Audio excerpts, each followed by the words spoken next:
ఇప్పుడు నియోజకవర్గంలో దాదాపు 2,67,000 చిల్లర జనాలు ఉన్నారు. లా అండ్ ఆర్డర్ పూర్తిగా కంట్రోల్ తప్పిపోయింది. ఎందుకంటే కేవలం ఒక డిఎస్పీ లేరు ఇక్కడ. ఇన్ఛార్జి ఉండడం వల్ల పాపం అసలు నీళ్ళ కోసం మన కుప్పగల్లో కొట్లాడినారు. మొత్తం నీటి కోసమే. ఒక 4-5 ట్యాంకర్లు పంపిస్తే వాళ్ళకి ఆ సమస్య ఉండదు కదా. మీకు చేత కాగైతే చెప్పండి, మేము పంపిస్తాం. కూటమిలో 3 పార్టీలు ఉన్నాయి. తలాగిన్ని గ్రామాలు పంచుకున్నా కూడా, గ్రామాలు టౌన్ పంచుకున్నా కూడా ఆ సమస్య రాదు. కొట్లాడుకునే పరిస్థితి వచ్చింది, ప్రాణాలు పోయే పరిస్థితి వచ్చింది. దొంగలు ఇంట్లో తాళాలు వేసుకొని బయటికి పోవాలన్నా కూడా భయం అవుతూ ఉంది. పబ్లిక్ పొగలే దొంగతనాలు చేస్తూ ఉన్నారు. తర్వాత ఏదో సీసీటీవీలో చూసినాం, ఈరోజు న్యూస్లో కూడా చూసినాం, బైక్ని అంటించిపోతూ ఉన్నాడు పిల్లోడు. అంటే భయం లేకున్నట్టు. అంటే ఈ కుటుంబ ప్రభుత్వంలో లా అండ్ ఆర్డర్ పూర్తిగా కంప్లీట్గా పోయింది. ఈరోజు TV9లో చూసినాం, నేరాల్లో ఏపీ ఫస్ట్ అని చెప్పినారు. ఏపీలో భారీగా దేశంలోనే టాప్లో వచ్చింది. NCRB అంటే ఈ క్రైమ్ జరగడం కుటుంబ ప్రభుత్వం అన్ని విధాలుగా ఫెయిల్ అయిపోయింది. అంటే మొత్తం దేశంలోనే TV9లో చెప్తా ఉన్నారు. అది అంటే మనం చెప్పింది కాదు, డైరెక్ట్ నేరాలు దేశం మొత్తం మీద తీసుకొస్తే ఏపీ టాప్లో ఉంది, నెంబర్ 1లో ఉందంట. అంటే ఎక్కడిదక్కడ చట్టాల మీద భయం లేదు, పోలీసులు అంటే భయం లేదు, కేసులు అంటే భయం లేదు. ఇట్లాంటి పబ్లిక్గా దొంగతనాలు జరుగుతున్నాయి, పబ్లిక్గా దోపిడీలు జరుగుతున్నాయి, మర్డర్లు జరుగుతున్నాయి, మానభంగాలు జరుగుతున్నాయి. ఇవన్నీ కూడా కుటుంబ ప్రభుత్వం పూర్తిగా ఫెయిల్ అయిపోయింది. తర్వాత పార్థసారథి గారు కూడా అన్ని విధాలుగా ఫెయిల్ అయిపోయినారు. డెవలప్మెంట్ ఫెయిల్ అయిపోయినారు. తర్వాత ఈ నేరాలు అదుపు చేసినట్లు ఫెయిల్ అయిపోయినారు. ఆ దాడి చేసిన వాళ్ళే పక్కన పెట్టుకొని ప్రెస్ మీట్లు ఇస్తూ ఉన్నారు. అంటే ఈయనే కొట్టించినట్టు కనిపిస్తూ ఉంది. దాడి చేసిన పిల్లోని పక్కలో పెట్టుకొని కూటమి వాళ్ళే చెప్తా ఉన్నారు, దాడి చేసిన వాళ్ళని పక్కన పెట్టుకొని ప్రెస్ మీట్లు ఇస్తూ ఉన్నాం. ఇవన్నీ కూడా ఆయన ఎమ్మెల్యే గారు కొంచెం చూసి, ఎవరైతే దాడి చేస్తారో దాడి జరుపుకోకుండా చూసుకునే బాధ్యత తీసుకోవాలి. కానీ మనమే దగ్గరుండి హింసాత్మకమైన ఘటనలు ప్రాణ నష్టం జరిగితే దానికి ఎవరు రెస్పాన్సిబిలిటీ, ఎవరు బాధ్యతలు ఒకసారి ఆలోచన చేసుకోవాలని చెప్పేసి మీడియా ముఖంగా తెలుపుతా ఉన్నాం. ముందుగా ఇక్కడ వచ్చినటువంటి పత్రికా సోదరులకు, మీడియా మిత్రులకు అందరికీ పేరు నమస్కారాలు. నిన్న మన ఆదోని శాసనసభ్యులు పార్థసారథి గారు మున్సిపల్ కౌన్సిల్ హాల్లో పొదుపు గ్రూపులో మీటింగ్ ఏర్పాటు చేయడం జరిగింది. ఆ మీటింగ్లో పార్థసారథి గారు ఒక ప్రస్తావన చేస్తూ ఉన్నారు. అంటే పదే ఇది పాత మాటే. ఆయన జగనన్న కాలం గురించి ప్రస్తావన చేస్తూ ప్రతి పేదకు ఇల్లు ఉండాలి, మంచి పద్ధతి అది, ప్రతి పేదకు ఇల్లు ఉండాలి అనే కాన్సెప్ట్తో ఆయన అందరికీ చెప్పడం జరుగుతూ ఉంది. కానీ గతంలో 128 కోట్లు ఫ్రాడ్ అని చెప్పినాడు, అవినీతి జరిగిందన్నాడు. 178 ఎకరాలు డైరెక్ట్ కలెక్టర్, జాయింట్ కలెక్టర్ గారు వారంలోపు కొన్నారు ఆ ల్యాండ్ని. అంటే 1 ఎకరాకు 13,50,000 రూపాయలు నేరుగా రైతులతో ఆయన మాట్లాడి వాళ్ళ అకౌంట్లో వేయడం జరిగింది. ఇంకో విషయం, మరి ఈయన చెప్పడం ఏంటి? మరి గతంలో 128 కోట్ల రూపాయలు ఫ్రాడ్ అని చెప్పినారు. ఈయనతో పాటు వీళ్ళ పార్టీ సంబంధించిన వాళ్ళందరూ కూడా. మరి ల్యాండే నీకు 24,30,00,000 అయితే 128 కోట్లు ఎక్కడి నుండి ఫ్రాడ్ జరిగింది? అంటే నువ్వు ఏం మెసేజ్ ఇస్తా ఉన్నావు? అగ్రిమెంట్లు రాసుకున్నారు రైతుల నుంచి. ఒక్క రైతుని తీసుకొని రండి, మీరు అగ్రిమెంట్ రాసుకున్న రైతుల్ని. సాయి ప్రసాద్ రెడ్డి గారు అగ్రిమెంట్ రాసుకున్నారు, బీరోలో పెట్టుకున్నారు అని చెప్తా ఉన్నారు. అంటే మీరు బ్లాక్మెయిల్ చేస్తున్నట్ట ఏదనుకోవాలి మీరు? ఏ రైతు దగ్గర నుంచి అయినా సాయి ప్రసాద్ రెడ్డి గారు ఒక అగ్రిమెంట్ చేసుకోవాలంటే మీరు తీసుకురావాలి. ఒక రైతుని తీసుకుని వచ్చి, ఒక పలానా రైతు అగ్రిమెంట్ చేసినాడు, సాయి ప్రసాద్ రెడ్డి గారికి దగ్గర వచ్చి సంతకాలు పెట్టినారని చెప్పేసి నిరూపణ చేయాల. ఆదోని 2 సంవత్సరాలు అయిందయ్యా, అభివృద్ధి లేక వెనకబడిపోయింది. ఎక్కడొక్కడే ఆ మహిళలకు ఇస్తానన్న డబ్బులు రాలే. కాలనీ నీళ్ళు లేక కడవలు బిందెలు పట్టుకొని రోడ్ల మీదకి వస్తూ ఉన్నారు. సరైన డ్రైనేజ్ లేదు. ప్రతి వార్డుల సమస్యలు. మాకు టికెట్ అని చెప్పినావు, టికెటు సాయి ప్రసాద్ రెడ్డి గారు అలా చేయడం వల్ల నేను 30 రోజుల్లో వచ్చినాను, నాకు ఇక్కడ ఓట్లు వేసేసినారు, గుద్దేసినారు, అక్కడ పట్టా ఇచ్చినారు, ఇక్కడ గుద్దేసినారు అంటున్నారు. అసలు విషయం మీకు ఇంకా తెలియదు. ప్రతి వార్డులో మేమందరం కూడా మీటింగ్లు పెట్టుకొని పబ్లిక్తో హౌసింగ్ వాళ్ళకి కలెక్టర్ హౌసింగ్లో వాళ్ళకు ఆ మెటీరియల్ ఇస్తాము, మీరు ఇండ్లు కట్టుకోండి అంటే ఒక్కరు కూడా రాలే పబ్లిక్.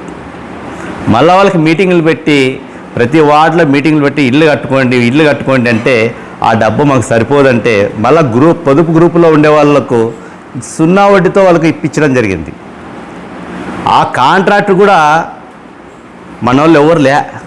మీరు ఆర్టీఐ యాక్ట్ ద్వారా ఇన్ఫర్మేషన్ యాక్ట్ తీసుకున్నా కూడా మీకు తెలుస్తుంది. ఎందుకంటే అది జాయింట్ కలెక్టర్ గారు డైరెక్ట్ ఆయనే కాంట్రాక్ట్కి ఇవ్వడం జరిగింది. ఇక్కడ సాయి ప్రసాద్ రెడ్డి గారి ప్రమేయం లే. సాయి ప్రసాద్ రెడ్డి గారి తపన ఏంటంటే ప్రతి ఆదోని నియోజకవర్గంలో ఉండే ప్రతి పేదకు ఇల్లు రావాలని ఆయన ఒక సంకల్పంతో ఆ జగనన్న కాలనీకి ఫైట్ చేస్తూ ఉన్నాడు, తొందరగా ఓపెన్ కావాలని. మరి మీరు చెప్తా ఉన్నారు ఏదో ఆదోనిలో అభివృద్ధి చేసేదానికి మీకు చేత కాదు, ఎందుకంటే మీకు నిధులు రావు. ఎందుకు రాదు, ఆ నిధులు ఎందుకు రావు అని కూడా మీకు చెప్తా ఉన్నాం. ప్రజలందరూ కూడా తెలుసుకోవాలి ఈ విషయం. కూటమిలో పార్థసారథి గారికి ఎందుకు ఇస్తారు అంటే బీజేపీ ఎమ్మెల్యే అయినా, బీజేపీ ఎమ్మెల్యేకి ఈ ఫండ్స్ ఇస్తే ఆదోని డెవలప్మెంట్ వీళ్ళు చేసుకుంటూ పోతే ఈ కూటమి వాళ్ళు ఎట్లా ఇస్తారు? ఇవ్వరు. ఎందుకంటే ఈయన స్టాండర్డ్ అయితే తెలుగుదేశం వాళ్ళకి నెక్స్ట్ టికెట్ ఇస్తే వాళ్ళు గెలవలేరు అనే ఉద్దేశంతో వీళ్ళకి ఇవ్వరు నిధులు.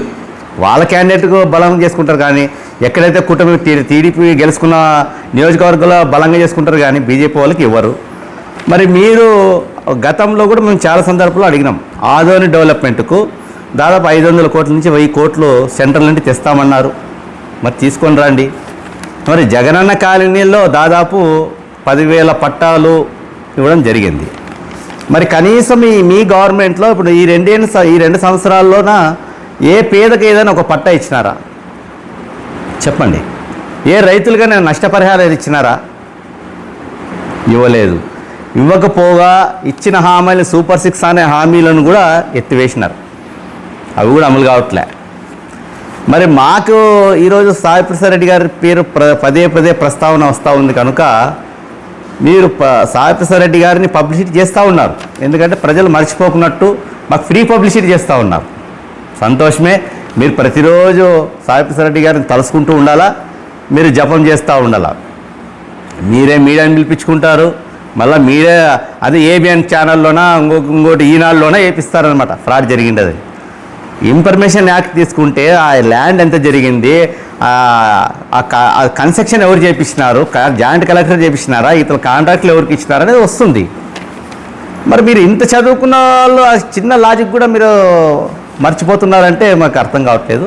అంటే ఇవన్నీ కేవలం బ్లాక్మెయిల్ చేస్తూ ఆదోనిలో మీరు చేసిన అవినీతి బయట పడుకోకుండా దాన్ని కప్పుపుచ్చుకునే విధంగా సాయి ప్రసాద్ రెడ్డి గారిని పదే ప్రజల ముందు ఆయన పెద్ద నేరం చేసినట్టు నిరూపణ చేయాలని అబద్ధాలు చెప్తూ ముందుకు పోతూ ఉన్నారు. మీరు అది కాదండి, ఫస్ట్ ఆదోని అభివృద్ధి చేయండి. మీరు ఇప్పటి వరకు కూడా మేము అడుగుతూ ఉన్నాం, ఆదోనికి మీరు ఏం చేస్తారు చెప్పండి. ఎన్ని నిధులు తెచ్చినారు? మున్సిపల్ నిధులతోనే అరకొర పనులు జరుగుతూ ఉన్నాయి తప్ప ఆదోని అభివృద్ధి అనేది కుంటపడిపోయింది. ఈ కుంటపడిపోయింది. ఇంకా దాదాపుగా మీరు ఇంకా మీకు సమయం కూడా ఎక్కువ లేదు, 2 సంవత్సరాలే ఉంది. ఆల్రెడీ 2 సంవత్సరాలు అయిపోయింది. ఇంకో సంవత్సరం టికెట్లు ఆ కార్యక్రమం ఉంటుంది. మీరు ఆదోనిలో వచ్చిన తర్వాత ఇల్లుల గురించి ఆ హరికథలు చెప్పాక సరిపోయింది. అది వదిలేయండి. అది గతంలో ఏం జరిగిందో అవన్నీ కూడా ప్రజలు రివ్యూ చేసుకుంటారు. ఎందుకంటే మీరేం చేస్తున్నారు, అవతల పార్టీ మన సాయి ప్రసాద్ రెడ్డి గారు ఏం చేసినారు, జగన్మోహన్ రెడ్డి గారు ఏం చేసినారు, ప్రజలందరూ కూడా చాలా తెలివంతులు, వాళ్ళందరూ కూడా ఆలోచన చేస్తుంటారు. మరి ఈ కూటమి ప్రభుత్వం వచ్చిన తర్వాత ఈ ఆదోన్లోన మీరు అంటూ మీ కూటమి ప్రభుత్వానికి ఏదైనా ఉందా? ఎక్కడైనా ఒక శిలాఫలకం వేసినారా? ఒక పట్టా ఇచ్చినారా? ఏదైనా ఒక కాలేజీలు కట్టినారా? ఏది లేదు. ఏదైనా అంటే గతంలో అలా చేసినారు. గతం విడిచిపెట్టండి, భవిష్యత్తు ఉంది కదా, మీరు చేయండి. మీకు అవకాశం ఇచ్చినారు కదా, చేయండి. ఆదోని అభివృద్ధి అంతా కుంటుపడింది. ఇప్పుడు భవిష్యత్తు మీరు ఏం చేస్తారు? ఆదోని ప్రజలకు మీరేం మెసేజ్ ఇస్తారు? ఏం డెవలప్మెంట్ చేస్తారు? అది చేయండి. ఇప్పుడు మీరు చేసిన తప్పులు కప్పుపుచ్చుకునే దానికి సాయిప్రసాద్ రెడ్డి గారి మీద పదే పదే నిందలేస్తూ మరి ఆదోని ప్రజలందరికీ కూడా మీ కూటమికి సంబంధించిన సౌదీ రావు గారు నడి రోడ్లో నిలబడి 10 లక్షల రూపాయలు నేను ఎమ్మెల్యే గారికి ఇచ్చినానన్నారు. అది నిజం కాదా? తర్వాత ఆధార్ కార్డులు మార్చి పొలం 5 ఎకరాలు పొలం రిజిస్టర్ చేసుకున్నారు. బతికిన వాళ్ళ సత్యనారాయణ చెప్పేసి పొలం రిజిస్టర్ చేసేతో పాటు తర్వాత ఎస్కేడి కాలనీలో ఒక ప్లాట్ దాదాపు ₹1 కోటి పైన ఉండే ప్లాట్ని కూడా మీకు సంబంధించిన రవికుమార్ అనే హాస్పిటల్లో పనిచేసే కొంతమంది వాళ్ళ పేరు మీద రిజిస్టర్ చేసుకున్నారు. ఇవన్నీ నిజం కదా? ఇప్పుడు ఒక దొంగే ఇంకొకరిని దొంగ అంటే ప్రజలందరూ నవ్వుకుంటారు. మరి మీరు మీటింగ్ పెట్టిన కౌన్సిల్ హాల్లో కూడా పాపం మహిళలు గంటల తరబడి కూర్చుని పెట్టి ఎంతసేపు కూర్చుంటారు? వాళ్ళకి ఇండ్లలో పని ఉండవా? వాళ్ళు గంటలు కూర్చుని పెట్టి వాళ్ళు ఏదైనా పాపం ఆ నిద్రమంపు వస్తుంది అక్కడ ఇంట్లో పాపం వాళ్ళు పని చేసి అలసిపోయి ఉంటారు. వాళ్ళు ఆవులింతలు ఇస్తారని చెప్పేసి హేళనంగా మాట్లాడుతూ ఉన్నావు. సరైనది కాదు. ఏదైనా మీటింగ్ పెడితే ఆ మీటింగ్ టైంకి అటెండ్ కానీ ఆ టైంలో వాళ్ళు చెప్పేసి పోండి. తర్వాత మీరు ఆదోని విషయంలో ఏదైనా సరే అభివృద్ధికి సాయిప్రసాద్ రెడ్డి గారు ఛాలెంజ్ చేస్తారు. మీరు ఎంత నిధులు తెచ్చినారు? ఇప్పటివరకు ఎంత డెవలప్మెంట్ చేసినారు ఆదోనికి? ఓపెన్గా మేము చాలా సందర్భాల్లో పిలిచినాం, మీరు రారు. ఎంతసేపు ఉన్నా మీడియా పిచ్చే ఉంది మీకు. పార్థసారథి గారికి మీడియా పిచ్చ ఎక్కువ ఉంది. ఆయన 24 అవర్స్ మీడియాలో కనపడాలా, మా మీద బురద చల్లాలా తప్ప ఆదోని అభివృద్ధి పక్క పెట్టేసినాడు. నాకేమొస్తుందని చూస్తున్నావు తప్ప నేనేం చేయాలని నువ్వు ఇంతవరకు ఆదోనికి చూడడంలే. ఎంతసేపున్నా గత ప్రభుత్వాన్ని విమర్శించడమే తప్ప ఈ ప్రభుత్వంలో మేము ఏం చేసినాం, నెక్స్ట్ మళ్ళీ మీ పార్టీ ఎలా డెవలప్మెంట్ కావాలనేది ఆ కాన్సెప్ట్ లేదు మీకు. ఎంతసేపున్నా మా పార్టీని ప్రచారం చేస్తూ మా నాయకులను ప్రచారం చేసడంకే సరిపోయింది తప్ప ఆదోని ఎక్కడ అభివృద్ధి లేదు. పార్థసారథి గారు మీరు ఏం చెప్పినా ఆదోని ప్రజలు వినరు, వాళ్ళు ఫిక్స్ అయిపోయినారు. మీరు ఎంత చెప్పినా వాళ్ళంతా ఏమనుకున్నారు, కొత్త వ్యక్తి వస్తే ఆదోని ఇంకా అభివృద్ధి చెందుతుందేమో అని ఒక కాన్సెప్ట్ చదువుకున్నాడు, ఇంకా బాగా చదువుకున్న పార్థసారథి అని చెప్పేసి ఓట్లు వేయడం జరిగిండొచ్చు. మరి ఈవీఎంలు అంటున్నారు, మరి వాళ్ళు ఓట్లు వేసినారా లేకపోతే ఈవీఎంలతో వచ్చినావో తెలియదు. ఎందుకంటే ఎలక్షన్స్ ముందు కూడా నన్ను గెలిచినానని చెప్తా ఉన్నావు. మరి మాకు అది కూడా డౌట్ ఉంది. సరే, ఏది ఏమైనా నువ్వు ఆదోనికి ఎమ్మెల్యే, అభివృద్ధి చేయండి. అభివృద్ధితో పాటు మీరు ఇంకా ఏం చేస్తాం ఆదోనికి ఫలానా అని చెప్పండి. మీకు ఇప్పుడు ఆదోనికి ఇది చేస్తే మెడికల్ కాలేజ్ తెచ్చినాం, సాయిప్రసాద్ రెడ్డి గారు తెచ్చినారు, దాని గురించి ప్రస్తావన లేదు. మీరు మాట్లాడలేరు ఎందుకంటే మీరు ధైర్యం లేదు. దాని మీద మీరు ఏమైనా మాట్లాడితే కుటుంబంలో మీ మీద పడతారు కాబట్టి మీకు ఆ ధైర్యం లేదు. ఎంతసేపు ఉన్న విమర్శలకు పరిమితమైనావు. ఆదోని అభివృద్ధి ఎక్కడ కూడా కనపడడం లేదు. మీరు భవిష్యత్తులో కూడా చేసే పరిస్థితి లేదు. ఎందుకంటే ఎంతసేపు ఉన్న గత ప్రభుత్వం విమర్శనం తప్ప డెవలప్మెంట్ ఎక్కడ కనపడడం లేదు. మీరు అనుకుంటున్నారేమో ఆదోని ప్రజలు, మీరే చెప్పినారు నిన్న మీటింగ్లో, చాలా తెలివైన వాళ్ళే. మీరు నిధులు తేకపోతే మిమ్మల్ని డిపాజిట్లు కూడా రావు. నెక్స్ట్ మీకు ఆదోని ప్రజల మీద నమ్మకం ఉంటే, మీకు ఆ ధైర్యము దమ్ము ఉంటే ఎమ్మెల్యే పదవికి రాజీనామా చేయండి, మరీ పోటీ చేయండి. మీరు గెలిచినారనుకో మేమంతా రాజకీయ సన్యాసం చేస్తాం. మీరందరూ మీ కుటుంబం అంతా కలిపి కూడా ఆదోని ప్రజలు నీకు ఓట్లు వేసినారనుకోండి, మేమందరూ కూడా రాజకీయ సన్యాసమే చేస్తాం. ఎందుకంటే మీరు మీద నమ్మకాన్ని, వాళ్ళు పెట్టుకున్న నమ్మకాన్ని అంతా వమ్ము చేసినారు. అన్ని వర్గాలు, ఈ వర్గమనే కాదు అన్ని వర్గాలు నాశనం చేసి పడిసింది. వ్యాపారస్తుల్ని మొత్తం ఆదోనిలో ఉండే ప్రజలందరూ కూడా నీ మీద పెట్టుకున్న నమ్మకం జీరో అయిపోయింది. అందుకే మీరు మళ్ళీ వాళ్ళ విశ్వాసాన్ని పొందాలంటే ఆదోనికి ఏం చేస్తారో, ఏం డెవలప్మెంట్ చేస్తారో చెప్పాలా. అది చెప్పి ముందుకు పోతేనే తప్ప తీసుకురావాలి. అబద్ధాల మాటలతో సరిపోదు. ఖచ్చితంగా మీరు నిధులు తీసుకురావాలా, డెవలప్మెంట్ చేయాలా. మీరు ఆదోనికి ఏం చేస్తారో ఖచ్చితంగా చెప్పాలా. పలానా చేస్తాను, పలానా చేయండి. ఈ ఇండస్ట్రియల్ ఏరియా ఆదోని అంటేనే సెకండ్ ముంబై అంటారు. ఏదో పెద్ద టెక్స్టైల్ తీసుకురండి, ఇండస్ట్రియల్ తీసుకురండి, పెద్దవి ఇట్లాంటి తీసుకొని వచ్చి జీవనోపాధిని కలిగించాలి. దాదాపు ఒక 50,000 మందికి జీవనోపాధిని కల్పిస్తారనుకో, పార్థసారథి గారు శభాష్ అంటారు. మీరు ఏ రకంగా వచ్చినారో అదే రేంజ్లోనే వెళ్ళిపోతారు. ఎందుకంటే అంత బలంగా తీర్పిచ్చేకి రెడీ ఉన్నారు ప్రజలందరూ కూడా. వాళ్ళేం తిక్కువలు కాదు.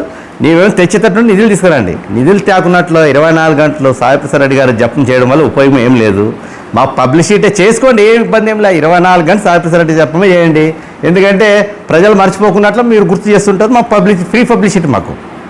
ఇవన్నీ పక్క పడేసి విమర్శలు ఎంతవరకు చేయాలి అంతవరకే చేయాలి మీకు. ఎందుకంటే విమర్శలు మీరు చేస్తున్నారంటే మీకు నిధులు తెచ్చే శాత కాలేక విమర్శలు కలపడ్డారు అన్నమాట. ఎందుకంటే ప్రజలను డైవర్ట్ చేయాలా, ఎక్కడైనా ప్రజలు నిలబెట్టి అడిగినప్పుడు వాళ్ళకి సమాధానం చెప్పే కాదు, దాటేసి ముందుకు వెళ్ళిపోతావు. అందుకోసమే స్పష్టంగా మీరు ఆదరణ ప్రజలకు ఏం చేస్తారో ముందు తెలపండి. తర్వాత సాయి ప్రసాద్ రెడ్డి గారి గురించి మాట్లాడదాం.